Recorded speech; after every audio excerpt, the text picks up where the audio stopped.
이제 영상을 좀 시작을 해보도록 하겠습니다. 이 영상을 찍게 된 이유는 커뮤니티에서 그런 글들을 많이 봤어요. 팔로세비치가 생각보다 너무 못해준다. 내려서가지고 템포만 다 끊어먹고 원래 우리가 기대했던 모습이 아니다. 이런 글들을 좀 많이 봤던 것 같아요. 그래서 그런 글들을 보니까 진짜 팔로세비치가 그렇게 못해주고 있나? 라는 게 가장 첫 번째였고요. 근데 저도 이제 기대만큼은 못하고 있다는 생각은 합니다. 팬들의 기대가 있는데 그 기대를 충족시켜주고 있지는 못하다라고 생각을 하는데 그러면 왜 그럴까? 포항 시절하고 뭐가 다를까? 또 김기동 감독님이 서울로 다시 왔는데 팔로세비치는 그 전에 서울에서의 팔로세비치와 어떻게 다를까? 이런 것들을 좀 궁금해지더라고요. 그래가지고 혼자 이제 보다 보니까 같이 좀 사람들에게 설명해주고 또 의견을 듣고 하면은 또 더 좋을 것 같아서 이렇게 영상으로 준비를 하게 되었습니다. 그래서 오늘은 한 세 가지 정도를 살펴볼 건데요. 첫 번째로 포항 시절에 김기동 감독님은 팔로세비치를 전술적으로 어떻게 활용을 했는지, 그리고 서울로 넘어와서 팔로세비치가 안익수 감독님 지휘 아래에서 어떻게 활용이 되었는지, 그리고 마지막으로 김기동 감독님의 서울에서는 팔로세비치가 다시 어떻게 움직이게 되는지 이런 것들을 좀 같이 볼 수 있는 시간이 될 것 같습니다. 그러면 어, 포항 시절에 팔로세비치가 어땠는지를 보기 전에 먼저 팔로세비치의 플레이 스타일에 대해서 나온 글이 있어서 이걸 좀 보고 넘어가겠습니다.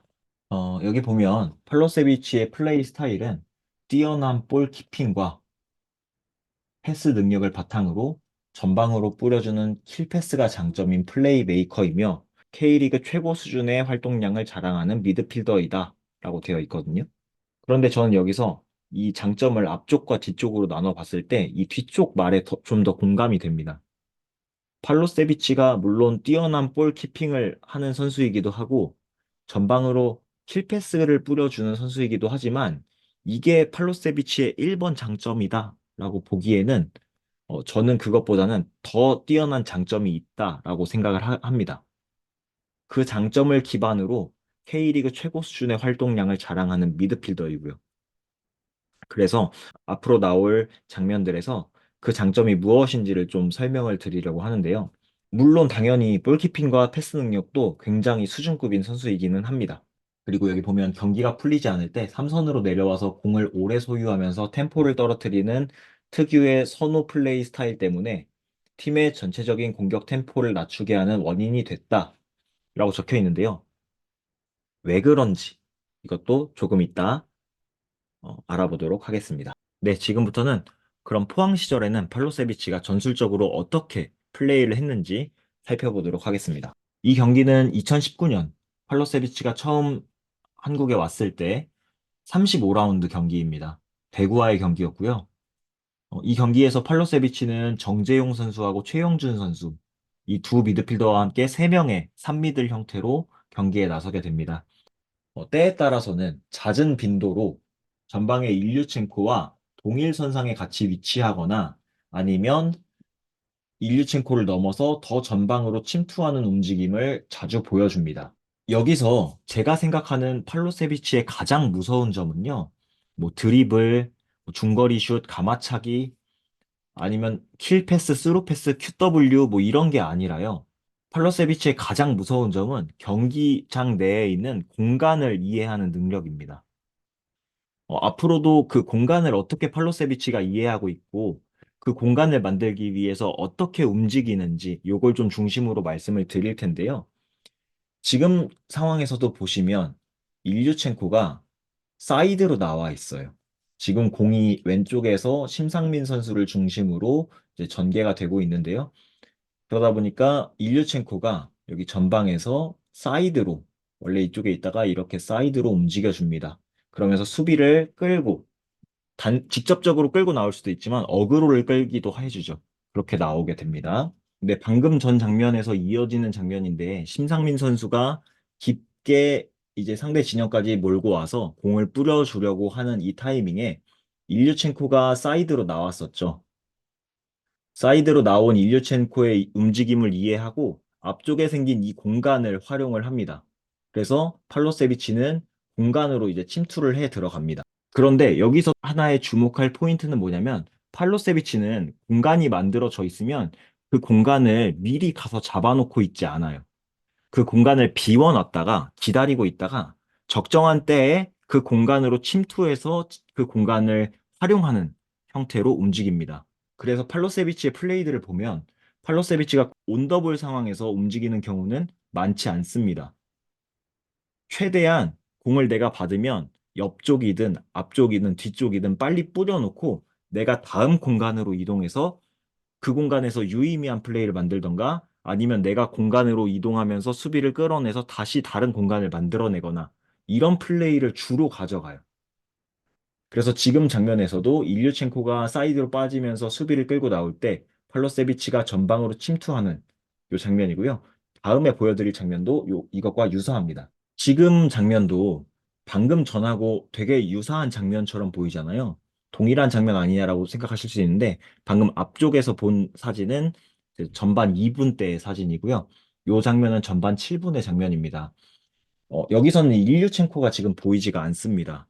일류첸코는 이쪽 뒤쪽으로 있어요. 이 뒤쪽으로 일류첸코가 위치하고 있거든요. 카메라 바깥에 있는데 그래서 오른쪽에서 송민규 선수가 이제 공을 잡고 상대의 시선이 쏠려 있는 때 팔로세비치는 뒤로 고개를 돌려서 일류첸코가 어디 가 있는지, 내가 어떤 공간을 활용할 수 있는지를 체크합니다. 그리고 일류첸코 쪽으로 쏠려 있고 상대 시선도 송민규 쪽으로 쏠려 있으니까 앞쪽에 공간이 많이 발생했네? 라고 이해하고 이쪽 공간으로 침투합니다. 그래서 이어지는 다음 장면에서 팔로세비치가 그 공간으로 뛰어 들어가고 패스가 넘어와요. 그러다 보니까 이제 찬스가 생기겠죠. 그런데 여기서 팔로세비치는 일류첸코가 상대 수비 앞쪽으로 잘라 들어오는 움직임을 기대했던 것 같습니다. 그래서 땅볼로 깔아서 크로스를 올려주게 돼요. 그런데 일류첸코는 사실 상대 수비의 등 뒤로 움직이는 플레이를 선호하는 선수입니다. 왜냐면 그래야 상대 수비의 시야에서 벗어나서 움직일 수가 있잖아요. 그래서 팔로세비치는 이쪽으로 이렇게 잘라 먹었으면 했지만 일류첸코는 이렇게 돌아서 들어가려고 하다 보니까 패스가 오다가 이 중간에서 잘립니다. 그래서 아쉬워하게 되는 장면이거든요. 그런데 팔로세비치가 공간을 어떻게 이해하고 있는지를 보여줄 수 있는 좋은 장면이라서 제가 이 장면을 가지고 왔습니다. 일류첸코가 원톱 자리에 있다가 상대 수비를 끌고 나오고요. 그런데 여기서 주목해 보아야 될 거는 송민규 선수의 위치입니다. 송민규 선수는 보통 이 풀백이 사이드를 밟고 있으면 송민규 선수 같은 윙어들은 이제 안쪽으로 좁혀서는 경우들이 있거든요. 그런데 이렇게 사이드 끝에서 자리를 하고 있어요. 이건 왜 그러냐면 이건 추측이지만 일류첸코가 이제 사이드 쪽으로 빠져줄 거기 때문에 송민규가 여기 들어와 있으면 여기에 일류첸코랑 송민규 둘 다 서 있어야 되잖아요. 그러면 같은 공간에 둘이 겹치는 문제가 생기기 때문에 전술적으로 송민규가 사이드를 밟고 인류가 나올 수 있는 공간을 만들어 준 겁니다. 그리고 팔로세비치는 마찬가지로 이쪽 공간이 다시 생기는 것을 확인하고 다시 움직임을 이쪽으로 가져가는 거죠. 이 장면에서도 마찬가지로 역습 템포를 살려나가는 모습이거든요. 그런데 팔로세비치가 공간을 이해하는 모습을 좀 볼 수가 있어요. 이것도 설명을 좀 드리려고 하는데 팔로세비치가 이제 역습 상황에서 볼을 받으러 내려와 줍니다. 그런데 요렇게 내려왔다가 여기서 볼을 받지 않고 다시 요렇게 돌아갈 거예요. 왜냐면 여기서 이미 헤드업을 해서 고개를 돌려서 주변의 시야 상태를 확인을 합니다. 그래서 팔로세비치가 요렇게 들어왔다가 다시 바깥으로 나가면서 이 만들어 놓은 공간을 비워주면서 우리 팀이 활용할 수 있게 만들어주는 거죠. 이 반대쪽에서 완델손 선수가 자리를 하고 있거든요. 그래서 이쪽 장면에서 팔로세비치가 바깥에 완델손이 접근하는 걸 보고 내가 어그로를 끌어준 다음에 돌아 나오면서 완델손에게 볼이 매끄럽게 투입할 수 있도록 만들어줍니다. 그리고 곧바로 팔로세비치는 다시 전방으로 우측 사이드에서 침투를 하면서 다음 찬스를 노릴 수 있도록 활동량을 넓게 가져가는 거죠. 네, 여기까지가 이제 포항 시절의 팔로세비치의 플레이들이었어요. 그래서 팔로세비치는 주변 선수들의 움직임을 이해하고 그리고 또 그 주변 선수들의 움직임에 따라서 내가 어떤 포지셔닝을 해야 되는지를 가장 잘 이해하는 선수예요. 그게 팔로세비치가 가지고 있는 가장 큰 무기고요. 근데 포항 시절에는 일류첸코가 전방에서 사이드로 수비를 끌고 나와주는 움직임이라든지 송민규가 사이드를 벌려 서주고서 공간을 만들어 놓고 기다리면 그 공간으로 팔로세비치가 이용을 한다든지 이런 플레이가 아주 매력적이었기 때문에 많은 스탯을 양산할 수가 있었던 겁니다. 그러면 이제 그 다음에 서울로 넘어와서는 왜 잘 안 됐을까? 왜 그런 플레이들이 많이 안 됐을까? 하는 것들을 좀 보여드리려고 합니다. 네, 다음. 이제 안익수 시절의 서울인데요. 안익수 시절, 안익수 감독님의 서울은 크게 두 가지 정도로 나눠볼 수가 있을 것 같아요. 전반기와 후반기로 나눠볼 수 있을 것 같은데, 21년도에 이제 후반기에 오셔가지고 하위 스플릿에서 1위를 했던 그 시절과 또 그 이후 시절로 이제 좀 나눠볼 수 있을 것 같거든요. 제가 오늘 보여드리려고 하는 장면은 그 이후 후반기 안익수 감독님의 후반기 서울이라고 이해를 하시면 좋겠습니다. 네, 이거는 지난 시즌입니다. 2023 시즌 24라운드 인천전이었고요. 이 장면을 한번 좀 보도록 하겠습니다. 지금 이 장면을 보시면 김신진 선수가 원톱으로 지금 나왔는데 팔로세비치 선수가 투톱처럼 이렇게 전방까지 깊숙이 올라갔다가 나오는 장면이에요. 그런데 지금 이 장면에서는 이쪽의 공간이 인천 선수들이 많이 점유를 하고 있고 요 공간이 좀 비어 있는 것 같아요.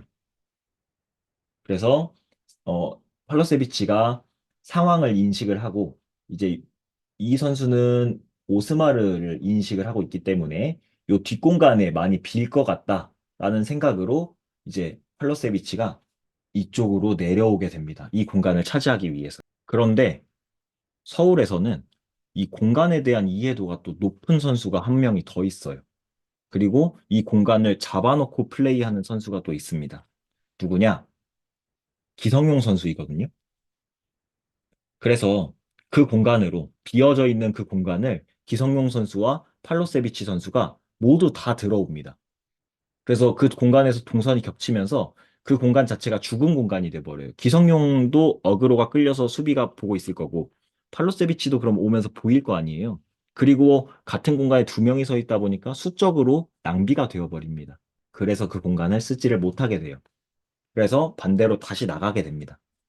자, 지금 보면 분명 팔로세비치는 전방에 투톱처럼 높게 올라가 있었고 기성용 선수는 쓰리백처럼 완전 내려와 있었어요. 그런데 둘 다 이 전방에 박수일 선수가 있는 쪽에 공간을 보면서 아, 저기가 비겠구나 라고 생각해서 둘 다 이 먼 거리를 이동하는 거거든요. 팔로세비치도 거의 한 20m 정도 이동을 했을 거고 기성용 선수도 거의 한 30m 정도를 이동을 했을 텐데 이 공간을 인식하고 그 공간을 차지하고 활용하는 능력이 두 선수 다 너무 출중한 거죠.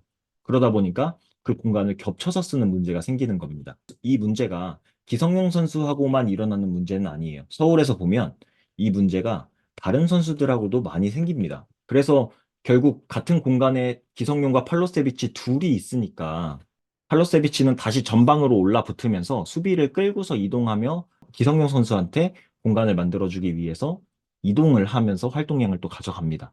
공간에 대한 이해도 확실히 높은 선수이기는 하죠.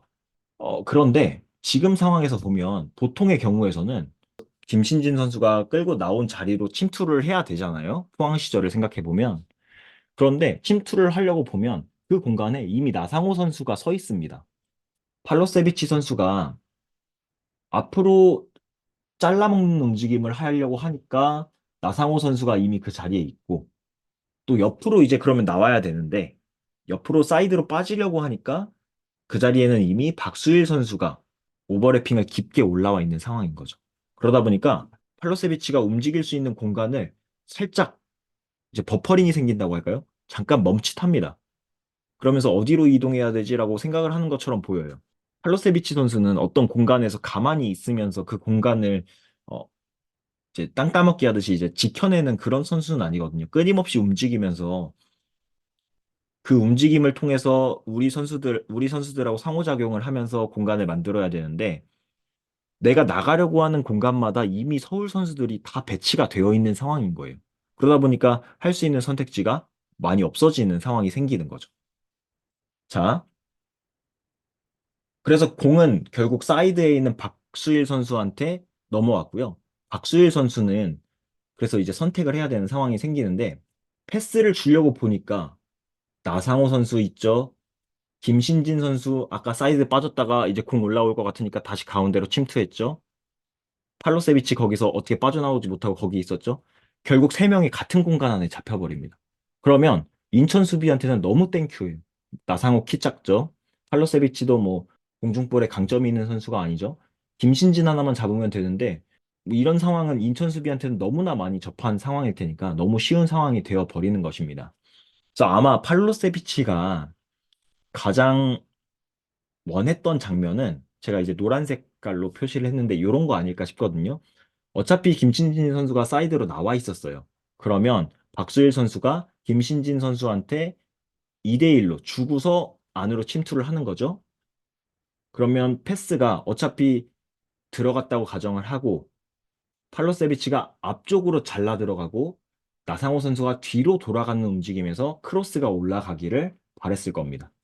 그러면 팔로세비치에게 찬스가 오든 나상호 선수한테 찬스가 오든 아니면 아예 컷백으로 기다리고 있던 김신진 선수한테 슈팅 찬스가 나든 그런 상황이 생겼겠죠. 그런데 그렇게 하지 못하다 보니까 결국 이 다음 장면에서는 박수일 선수가 그냥 들어가서 크로스 올렸는데 크로스가 발 맞고 상대 수비 발 맞고 나오는 그냥 아웃이 되는 그런 영향가 없는 장면이 되어버립니다. 꽤나 좋은 장면이었는데 말이죠. 그러다 보니까 팔로세비치는 서울에서 할 수 있는 게 많지 않았습니다. 전방에 김신진이 벌려주면 나상호가 들어가 있죠? 그러면 사이드에는 박수일 선수가 깊게 침투를 해 있어요. 그러면 박수일 선수가 침투하고 나면 뒤쪽에 공간이 생길 거 아닙니까? 그 공간에서 잡아주는 거, 그거 하나 이제 할 수 있는 선택지가 생기는 거거든요. 그래서 지금처럼 이렇게 사이드, 박수일 선수는 우측 끝에 이미 붙어 있고요. 여기서 잡아서 플레이를 하는 것밖에 남지 않는 겁니다. 이 장면에서도 박수일 선수가 기성용 선수에게 볼을 뿌리고 다시 전방으로 깊게 오버래핑을 나갑니다. 그러면 이제 기성용 선수가 볼을 잡았을 때 팔로세비치가 중앙에서부터 뛰어와서 박수일 선수의 뒤쪽 공간으로 이동을 하려고 하면서 그 공간을 차지를 하려고 해요. 그런데 여기서 박수일 선수에게 기성용 선수가 다시 공을 내주니까 팔로세비치가 이번에는 자기가 직접 페널티 박스 하프 스페이스 쪽으로 들어갑니다. 그러면서 아마 팔로세비치는 이렇게 생각했을 것 같아요. 내가 이렇게 끌고 들어가면 아마 여기 앞에 있는 인천 선수들이 자기를 이제 신경을 쓸 거란 말이죠. 그러면 뒤쪽으로 기성용 선수가 박수일 선수의 뒤쪽으로 움직여주면 그럼 거기서 공간이 다시 생길 거고 거기서 볼을 잡으면 이미 팔로세비치 들어가 있죠. 김신진 지금 앞으로 붙고 있죠. 나상호 원톱 자리 가 있죠. 박수일 사이드에 나와 있죠. 앞에 5명의 선수가 생기기 때문에 공격을 좀 유의미하게 만들어 갈 수 있겠다라고 생각하고서 움직임을 가져갔던 거예요. 근데 여기서 기성용 선수가 오버래핑을 하지 않습니다. 그래서 박수일 선수도 팔로세비치 들어가서 이미 잡혀 있죠. 나상호 김신진 들어가 있죠. 기성용 안 왔죠. 할 수 있는 게 2명 앞에 놓고서 크로스 올리는 것밖에 없어요. 크로스 올리니까 상대 수비 발 맞고 다시 나가버리는 상황이 생기는 겁니다. 그래서 팔로세비치가 이 장면이 끝나면 바로 뒤를 돌아보고 기성용 어디 갔는지 이렇게 찾는 장면이 나오거든요. 안익수 감독님의 서울이라기보다는 그 기존의 서울에서는 팔로세비치가 왜 잘 눈에 띄지 않았냐, 그리고 왜 자꾸 내려와서 볼을 받았냐라고 한다면 이미 팔로세비치가 이용하고 싶은 그 공간들에 우리 서울 선수들이 다 들어가 있습니다. 팔로세비치가 더 생산적으로 움직일 수 있는 그 공간들을 이미 다른 선수들이 자리를 잡고 있어요. 그러니까 결국은 팔로세비치가 나와서 움직이는 공간밖에 활용할 수가 없는 겁니다. 그래서 뒤쪽으로 내려오게 되고 풀백 뒤쪽에서 받아주게 되고 다시 반대로 전환하게 되고 그런 장면들이 많이 나오는 거라고 할 수 있겠죠. 자, 그러면 김기동 감독님의 서울에서는 팔로세비치가 어떻게 쓰이는지 인천전 바로 지난주였죠. 요걸 한번 보도록 하겠습니다. 자, 그런데 요걸 알고 가셔야 돼요. 팔로세비치는 원래 김기동 감독님이 쓰고자 했던 역할을 전반 30분 정도까지밖에 보여주지 못합니다. 링가드가 들어오면서 그 역할을 링가드가 대신하게 되고 팔로세비치는 시게이로가 뛰었던 그 자리로 다시 가기 때문이에요. 그러니까 우리는 전반 30분까지의 그 장면만 보면서 아, 앞으로 팔로세비치를 이렇게 쓰겠구나라고 이제 이해를 해야 되고요. 근데 그 전반 30분까지도 굉장히 이제 우리가 많이 두드려 맞았기 때문에 이런 장면을 원했다라는 걸 보여줄 장면들이 많이는 없어요. 그래도 한번 보여드릴게요. 자, 포항 시절 일류첸코와 팔로세비치의 움직임과 굉장히 유사합니다. 일류첸코가 원톱에 있다가 사이드로 빠져나가요. 그런데 여기서 좀 차이는 뭐냐면 포항 시절에는 송민규 선수가 사이드에 깊게 붙어서 공간을 만들어줬는데 이번에 영입된 강상우 선수가 하는 거예요. 지금 밑에 보시면 강상우 선수 15번인데요.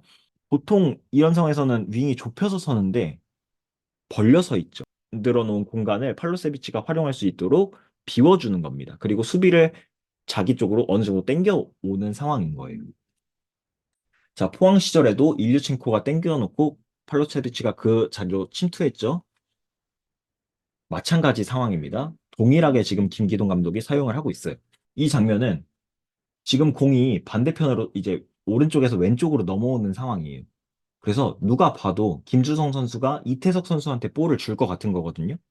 그러면 임상엽 선수가 사이드로 나갈 수 있게 팔로세비치가 손짓으로 지시를 하는 거예요. 그러면 상대 수비가 당연히 끌려 나가겠죠. 그리고 일려첸코 선수는 살짝 원톱의 사이드 방향, 우측 사이드로 가 있습니다. 그래서 그 공간을 다시 활용하고자 임상엽 선수를 지시해서 왼쪽으로 이동을 시켜 놓는 거예요. 그래서 이 장면에서 이태석 선수에게 볼이 들어가니까 이태석 선수가 돌아서서 앞쪽에 팔로세비치에게 공을 주고요. 팔로세비치는 아까 만들어 놓은 그 공간에서 공을 잡아서 일류첸코에게 공을 전달하고 다시 전방으로 더 깊게 뛰어 들어갑니다. 여기서 방금 그 이어지는 장면인데 좀 아쉬운 게 뭐냐면 일류첸코가 팔로세비치가 이미 뛰어들어가고 있는 공간이 있거든요. 근데 아까 말씀드렸던 것처럼 일류첸코는 상대 수비 뒤쪽으로 움직이는 걸 좋아한다고 말씀드렸잖아요. 그래서 이 공간, 이 장면에서도 일류첸코가 앞으로 잘라 들어가지 않고 상대 수비 뒤로 돌아가요. 그러다 보니까 팔로세비치가 뛰어들어가는 공간하고 겹칩니다. 그러니까 이럴 때 일류첸코가 앞쪽으로 잘라주고 박동진이 그냥 얼리 크로스 깊게 넣어줬다면 그걸 팔로세비치 해결할 수 있었다면 정말 좋은 장면이 되지 않았을까? 근데 이 부분은 앞으로 우리가 좀 더 개선시켜야 나가야 되는 네, 작업이 필요하겠죠. 자, 마찬가지 장면입니다. 임상엽 선수를 사이드로 보내놓고서 이태석 선수가 볼을 잡았을 때 다시 그 임상엽 선수가 만들어 놓은 공간으로 가서 볼을 받아줘요. 그리고 임상엽 선수한테 볼을 다시 사이드로 연결하고 자기가 다시 앞쪽으로 뛰어서 공간을 찾아 들어갑니다. 이 장면에서는 임상엽 선수의 선택이 좀 많이 아쉽다고 생각이 드는데요. 지금 최종 수비 라인은 여기 있습니다.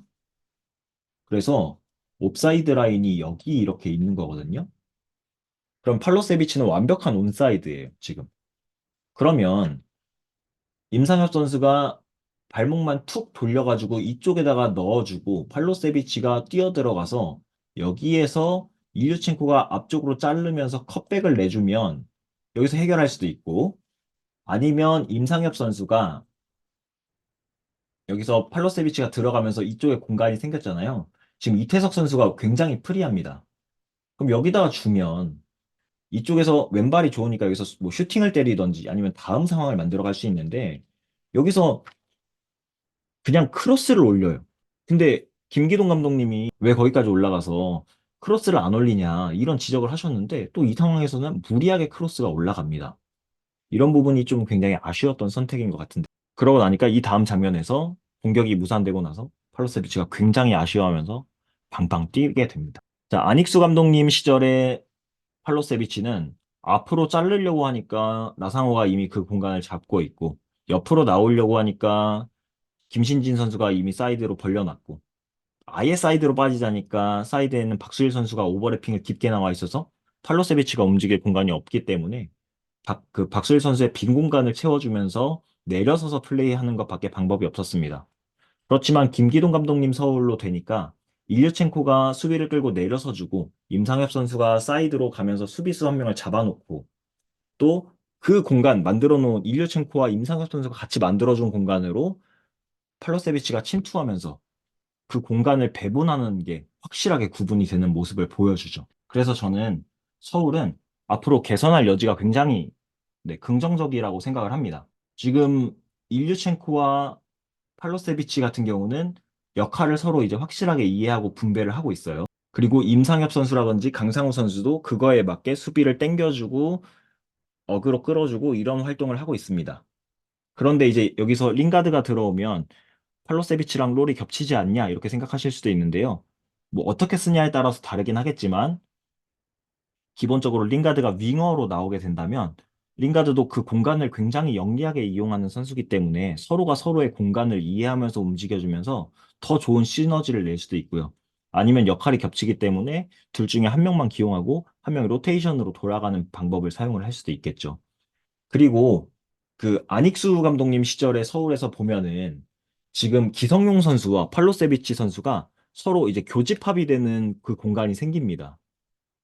그런데 김기동 감독님 자리 그 축구에서는 기성용 선수는 아예 내려서서 라벌피아나 형태로 플레이를 하게 되고 팔로세비치 선수는 아예 앞쪽에서 일류첸코보다도 위쪽에서 플레이를 하면서 서로가 공간을 이해하고 차지하고 점유하고 만들어주고 할 수 있는 그런 것들을 배분해 주다 보니까 겹치지 않게 그래서 서로가 서로의 공간을 만드는 움직임을 방해하지 않는 선에서 움직일 수 있게 배분이 되는 것 같거든요. 그런 점이 또 하나의 긍정적인 점 아닐까라고 생각을 합니다. 그래서 저는 그 처음에 봤던 장면이 있었죠. 팔로세비치 선수가 킬패스의 장점이 있는 선수다. 뭐 중거리 슛이 좋다, 가마차기가 좋다, 이런 것보다도 내가 어떤 자리로 움직여야 우리 팀에 어떤 공간이 생겨나고 또 우리 팀이 어떻게 움직였을 때 어디에 공간이 생기고 그런 공간을 이해하고 차지하는 능력이 굉장히 좋은 선수라는 거를 오늘 이 영상을 통해서 좀 설명을 드리고 싶었거든요. 그리고 제가 시간이 남으면 오늘 왜 시게이로 선수가 빠질 수밖에 없었는지 그 부분에 대해서 좀 다루려고 했는데 지금 좀 너무 시간을 많이 쓴 것 같아서 제가 짧게 좀 설명만 드릴게요. 왜 전반에 시게이로를 뺐을까? 물론 이제 뭐 사람에 따라서는 나쁘지 않았는데라고 생각할 수도 있고요. 아니면 너무 큰 미스들을 많이 했어. 이렇게 생각하실 수도 있을 것 같아요. 그런데 제가 생각했을 때는요. 오늘 시게이로는 기성용 선수하고 투볼란치의 형태로 나왔거든요. 그러면 이 투볼란치에서의 핵심은 밸런스를 잘 잡아주는 게 제일 중요합니다. 어차피 볼줄이야 기성용 선수가 주로 뿌려줄 거거든요. 물론 집중 견제를 받으면 그걸 시게이로가 나눠주긴 하겠지만 부담을 기본적으로는 센터백들이나 기성용 선수가 그 볼줄을 담당할 텐데 그러면 시게이로 선수는 그 사이에서 가교 역할을 잘 해야 되는 거예요. 그런데 지금 상황에서 보면 볼이 이제 김주성 선수한테서 이태석 선수한테 볼이 나갑니다. 그리고 이태석 선수는 압박이 붙으니까 전방으로 임상혁 선수 쪽으로 보내주는데 이 볼이 끊겨요. 상대 수비 전방 압박이 들어오면서 지금 우리 팀 쪽에 선수들, 인천 선수들이 굉장히 깊게 붙어 있죠.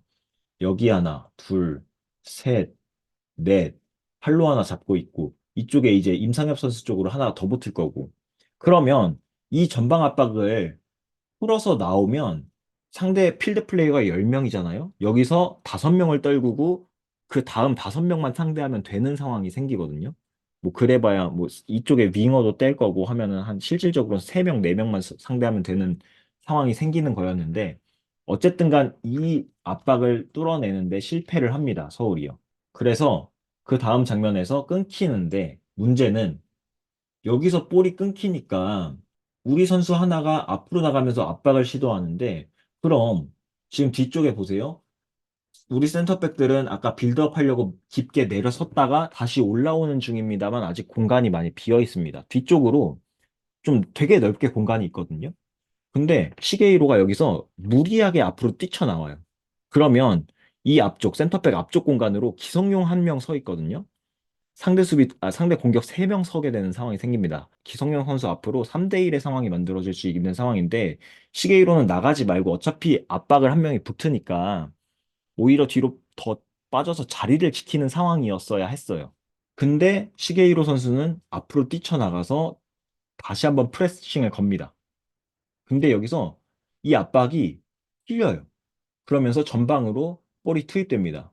그러면서 서울 선수들은 자연스럽게 이 전방에 있는 이 압박을 나갔던 세 명의 선수들이 전부 다 사라지게 되는 겁니다. 그러고 나서 뭐 어떻게 해서 그 장면에서 파울을 내요. 상대가 파울을 해요. 그래서 우리가 프리킥을 찰 수 있는 상황이 생겼거든요. 근데 시게이로 선수의 의도는 알겠어요. 어차피 전방 압박으로 많이 올라서 있으니까 내가 방향 전환 빨리 뿌려주고 빨리 역습으로 나가면 우리가 수적 우위, 상대 진영에서 수적 우위를 누리고 공격을 수월하게 풀 수 있어서 찬스를 낼 수 있다. 이 의도였던 것 같긴 한데 매우 급하게 볼 처리를 하다 보니까 이게 지금 보면은 당장 이 킥을 하는데 이 앞에 무고사 서 있죠? 이쪽에 인천 수비 하나가 더 있습니다. 근데 이런 횡패스를 넣는 거는 너무 위험해요. 이거 잘리면 통짜로 그냥 찬스 나는 거잖아. 근데 이 패스가 또 부정확했습니다. 그래서 결국 잘려서 되게 위험한 상황이 생겼어요. 그러니까 뭔가 데뷔 전에 압박이 좀 있나? 라는 생각이 들 정도로 뭔가 되게 긴장하고 나왔나? 했던 것 같이 되게 급하게 플레이를 했습니다. 그러다 보니까 좀 밸런스를 잡아줘야 되는 포지션인데 밸런스를 잡지 못하고 오히려 밸런스를 깨트리고 있으니까 김기동 감독님은 이제 선택을 할 수밖에 없었던 상황이겠죠. 그래서 결국은 링가드를 10번 롤을 소화할 수 있는 링가드를 투입하고 팔로세비치가 시게이로 자리로 내려와야 되는 상황이 생겼던 겁니다. 네. 여기까지 이렇게 마치고요. 영상은 제가 최대한 잘라 볼 텐데 가능할지 모르겠네요. 그 축구 읽는 남자 유튜버 님의 영상을 자주 보는데 뭐 이렇게 말을 많이 했는데 말을 많이 할 수밖에 없는 것 같아요. 그래서 오늘 한번 이렇게 영상을 남겨봤고요. 그래서 팔로세비치에 대해서 많이 실망도 하셨을 텐데 첫 번째로 드리고 싶은 말씀은 우리가 생각하는 것만큼 막 어떤 그런 판타지스타의 플레이를 보여주는 선수는 아니다. 어떻게 보면 그 공간을 지배하는 유형의 선수이다. 그리고 내가 온더볼을 가지고서 막 어떤 유의미한 플레이를 하는 게 아니라 나한테서 볼을 빨리 뿌려놓고 공이 없는 상황에서의 찬스를 만들어내는 선수다라고 이해를 해주시면 좋을 것 같아요. 근데 그게 포항 시절에는 공 없이 움직여서 찬스가 나왔을 때 공이 빠릿빠릿하게 들어와서 거기서 해결이 나올 수 있는 상황들이 많았던 거고 서울에서는 아직 그 작업이 안 되고 있는 거고 이렇게 이해를 해주시면 좋을 것 같습니다. 오늘 영상 잘 보셨다면 좋아요도 눌러주시고 제 인스타그램이 있으니까 거기에 팔로우 해주시거나 아니면 유튜브도 뭐 구독 눌러주셔도 좋고요. 네, 댓글 잘 남겨주시고 또 여러분들의 생각은 또 어떠신지 또 다른 궁금한 점들은 어떤 게 있는지 의견을 남겨주시면 제가 읽어보고 또 한번 좋은 영상으로 찾아올 수 있도록 하겠습니다. 감사합니다.